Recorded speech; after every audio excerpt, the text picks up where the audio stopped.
You're listening to the LA Football Podcast.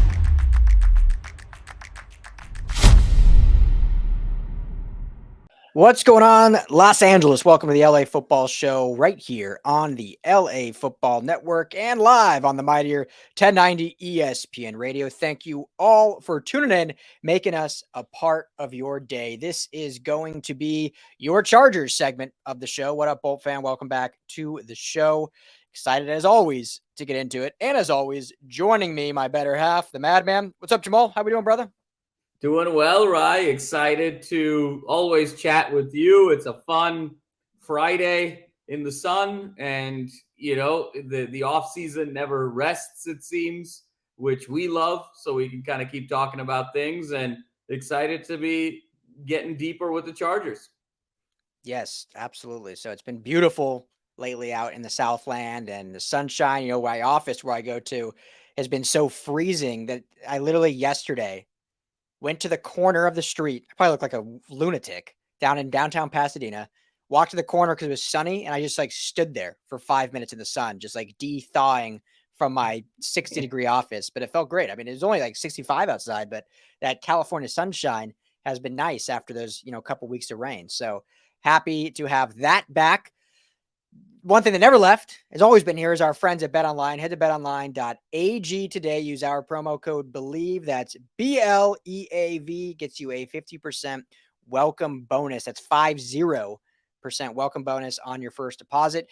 The Super Bowl is the biggest event in all of not just sports, but really anything to bet on. And so if you want some action on the big game, Chiefs and Eagles, the only place to do it is BetOnline. Head to BetOnline.ag today. Like I said, promo code BELIEVE gets you some free money that you can place on who's gonna, win the game, what color the Gatorade's gonna be, the over/under for the national anthem, the coin flip, all that fun stuff is at BetOnline. Tell them the guys at the LA Football Network sent you. So, Chargers edition of the show is going to be a little different because we don't want to get too deep into free agency talk yet. That's still a ways away. We obviously could do that. Look at some, pending free agents we really want to get into, but we'll put that down the line. The Super Bowl is a week away or so. So the Pro Bowl in front of us that no one cares about, but we got the Super Bowl a week away.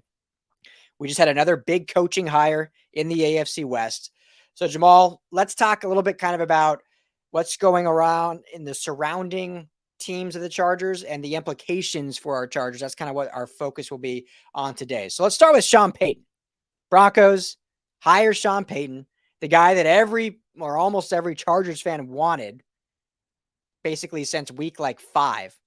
He is now in the division rival in Denver, coaching the Broncos and Russell Wilson.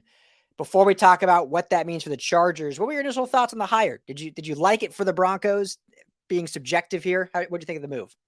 I did, Ryan. And the reason I did is because I think it was a really astute move by their organization. If you look at the body composition of Russell Wilson and compare him physically to what Drew Brees is, it's actually very similar in terms of stature, in terms of the way they get the ball out, their tendencies, the things that they like to do. So around that area, I think it made a lot of sense. And as Russell Wilson gets older, we've noticed the mobility. I don't want to say has gone away, but he's been much more mindful of getting out of the pocket and running. It's a lot of throwaways. It's a lot of slides very quickly. So this next iteration of Russell Wilson, which isn't the 2015, 2013, 2017 version of him in Seattle, is very similar to Drew Brees with a better deep ball. And so when you put Sean Payton and combine him with Russell Wilson, all of that young talent at receiver with Judy and others, and you sort of see the elements and the ingredients there, I think the Broncos are going to be contending very quickly. And I expect them to be contending for the playoffs as quickly as next year, given how good that defense is and what Sean Payton brings to the table. I think they have their eyes set on the playoffs. I think they have their eyes set on competing for the division title as well. So I think it adds another horse to the race now in the AFC West in a very credible way. The Chiefs aren't going anywhere. Win or lose the Super Bowl, it's been 5 consecutive AFC championship games. that whole conference has had to go through Kansas City for the last half decade. They're not going anywhere. Mahomes isn't going anywhere. Now I see Denver getting elevated. I think the Raiders are still kind of a mess. And I feel like it's going to be a 3-horse race now in this division going into 23. Yeah, it's, for the Broncos, I think they may finally beat the Chiefs, at least the next couple of years, which they haven't done in like 5 years. They're like the one team in the division that is like over against the Chiefs. And now I think maybe they'll get over that. But I'm not willing to make any predictions on the Broncos because of what happened last year. You never know, I guess, with that organization as what's gone on the last 5 or 6 years. And everyone that listens to the show, or maybe not everyone, but most people listen to the show know I'm originally from Denver. So I am a Bronco fan.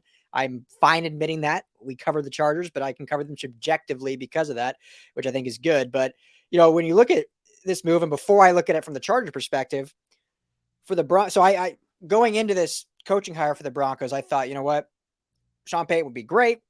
Obviously, he's a very good coach. I thought his status, and we've talked about it a bunch on this show, his status or hierarchy got ballooned a little bit. I think just because of Charger fans' disdain with the current staff and with Joe Lombardi.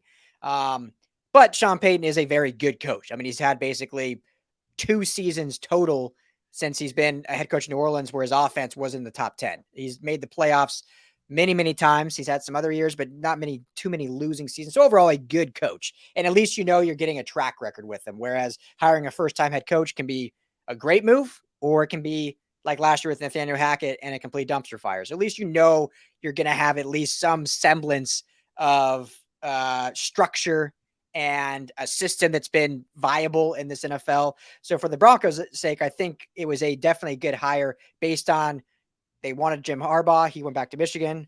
They wanted DeMeco Ryans. His heart was set on Houston, where he's from or where he played, and his wife's from.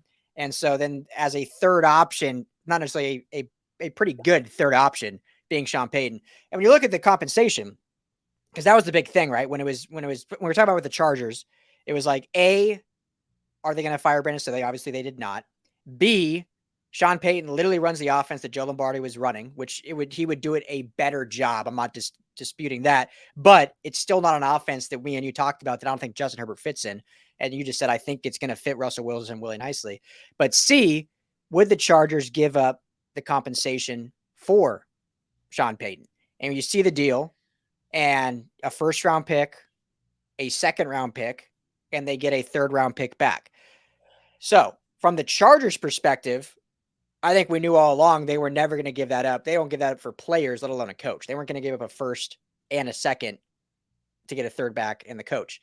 From the Broncos perspective, this was actually in my opinion, a home run deal that was very, very minimal because everyone sees the draft picks and they just see the numbers and forget how they or where they came from to begin with. So the first round pick was acquired from technically San Francisco, but from Miami in the Bradley Chubb trade. So essentially the Broncos traded Bradley Chubb and a second for Sean Payton and a third. They had already signed Gregory in the offseason and drafted Baron Browning. So they're already replacing Bradley Chubb. They weren't going to re-sign him anyway. So instead of letting him walk, they basically traded him and a third or him and a second for Payton and a third. So in reality, it was like phenomenal compensation for the Broncos, but you all know the Chargers were not doing that. So that's what that comes down to. But I think from the Broncos perspective, it was definitely a good hire that is going to make them very competitive.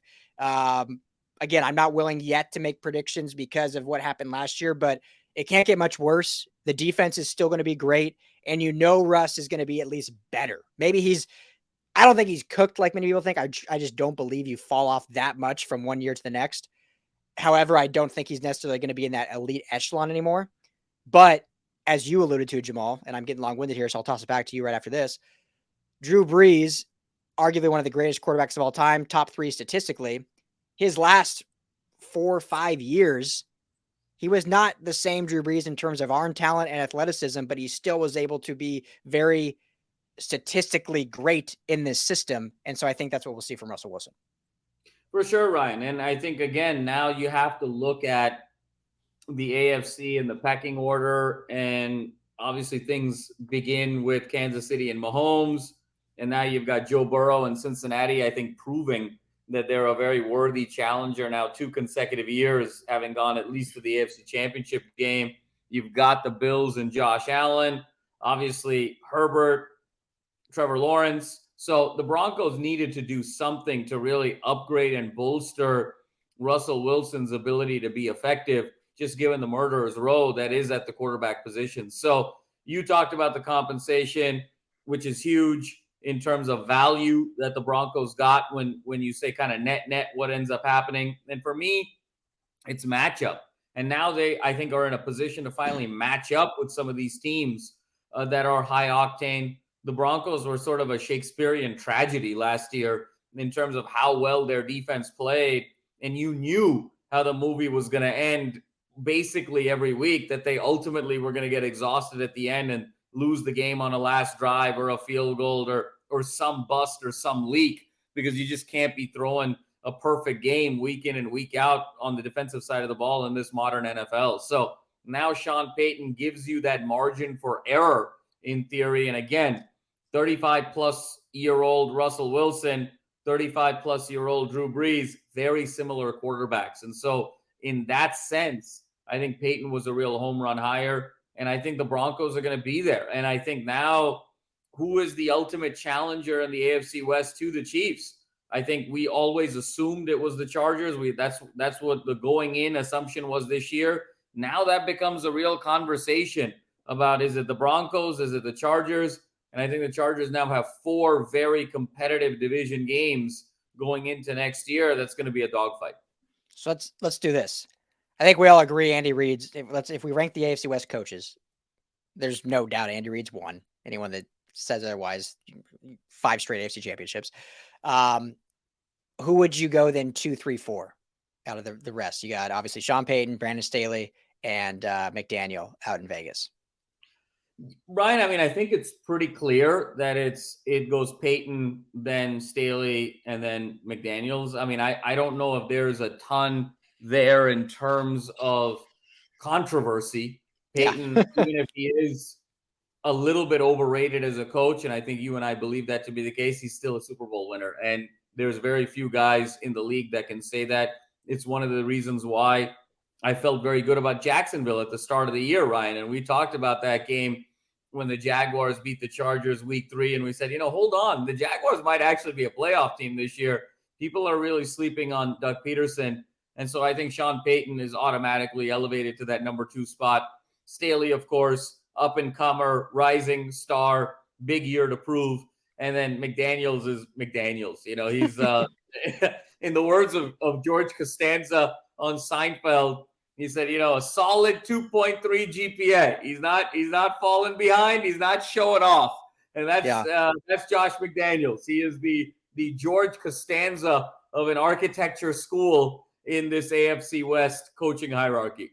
Yeah, I mean, a lot of big changes for the AFC West going into the next year, because you got, the Chiefs are going to stay the status quo. Nothing's changing with them. It doesn't look like they're going to lose any coaches either again. And you got the Broncos with the big coaching change, the Chargers with the big offensive shift with the new coordinator and Kellen Moore, and the Raiders obviously are going to have a new quarterback. So, I mean, really that number 2 spot is wide open. And I would say sitting right here, I think it's the Chargers to lose, just be based on who they have at quarterback, based on bringing kind of the band back overall, based on Kellen Moore. We talked about it last episode, what he's going to bring to this offense. It's going to immediately get elevated just with his name being on the placard in the building as the OC next to it. The offense is automatically going to be better.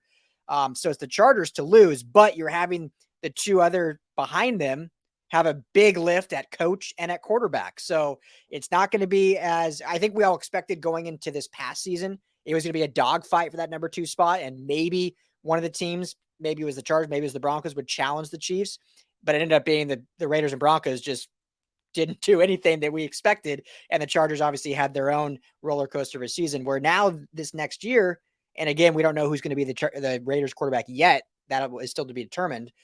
But going into this next year, I think it's going to be a much bigger dogfight between those 3, with, I think, the Chargers still being on top. But you got to play the games on Sunday, right? And Thursday and Monday. And it's going to be a lot more competitive this year than it was last year. Yeah, Ryan, I think yes, but I think it's a 2-horse race for that 2nd spot. I think we have to sort of look at the I was trying to be nice.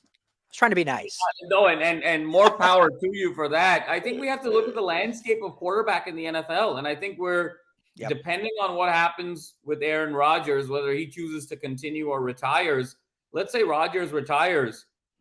This is probably the thinnest era of elite quarterbacks now moving forward. It's basically the three guys I mentioned at the top three in the AFC, and then you've got Herbert, and Lawrence is kind of an up-and-comer. And then you've got a bunch of guys who are good and not great. And so if I'm the Raiders, I got rid of Carr.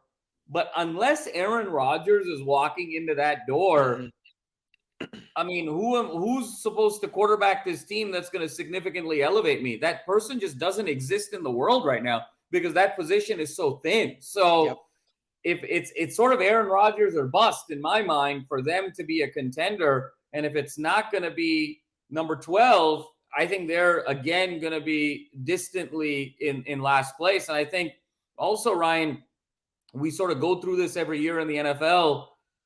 There's about 50% turnover of the playoff teams year over year. And so, yes, it's the Chargers to lose in a sense, but I think that Chargers-Broncos situation is going to be much more of a dogfight than people realize. I think the Broncos have a better defense than the Chargers. I don't think I'm saying anything that's out of pocket there. And yes, with Kellen Moore, I think the Chargers offense is going to be better.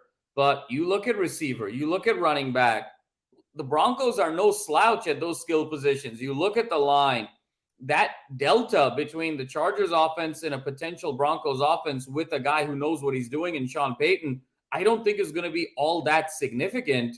And then when you parlay it with the defense that the Broncos have, this thing's really going to be a dogfight. And I could see a scenario where the Chargers actually get better from 22 to 23, but finish worse in the division. I could see them be a better football team and finish third in the division. Yeah, which we'll get into it all offseason, but I think it's still good enough for the playoffs if things go as the division should go based on the talent and now the coaching. And the last point I'll make, because I don't want to show out my Broncos colors here too much, but for all the injuries the Chargers had and everything they did to overcome them, it's been overstated. We've said it a lot. They overcame injuries. They went 10-7. They made the playoffs. They did some really special things. I think Staley did some good things, obviously some bad things. Obviously, Justin Herbert elevated them a lot.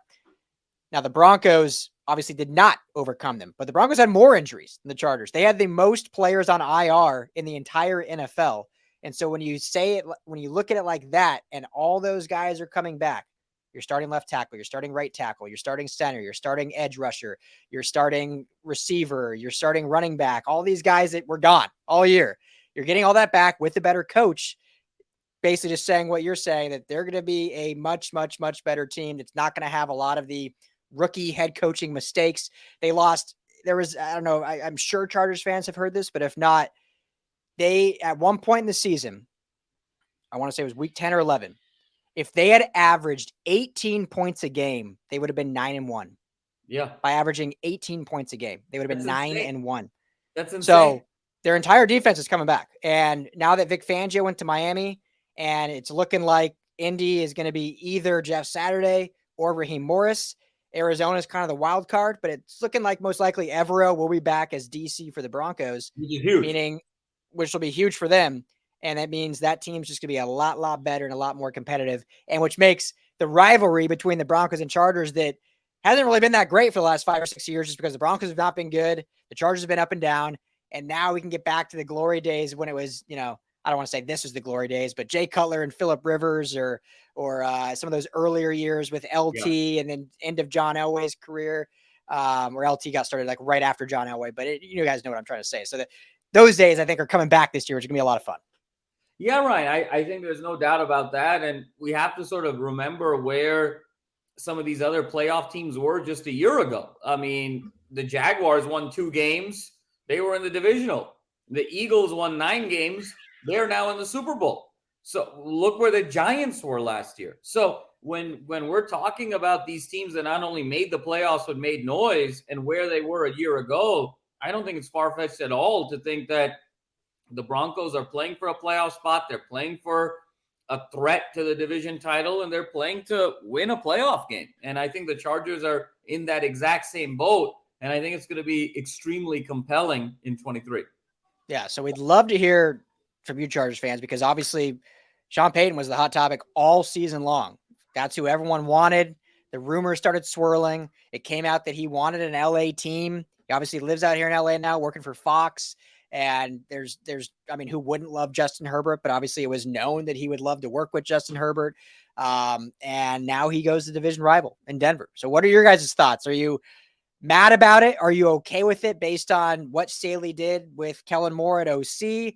We'd love to hear it. So hit us up on Twitter at Ryan Dyer LAFB, at LAFB Jams, or at LAFB Network, or you can text us on the hotline. Text Bolts to 31032 and let us know your thoughts and if you think the Chargers are still in that placeholder for second place in the AFC West. We've got a lot more to talk about for the offseason, but that's all the time we have on this segment of the LA Football Show, Chargers Edition. We'll be back from the break if you're on radio, if you're on podcast. Talk to you guys all next week.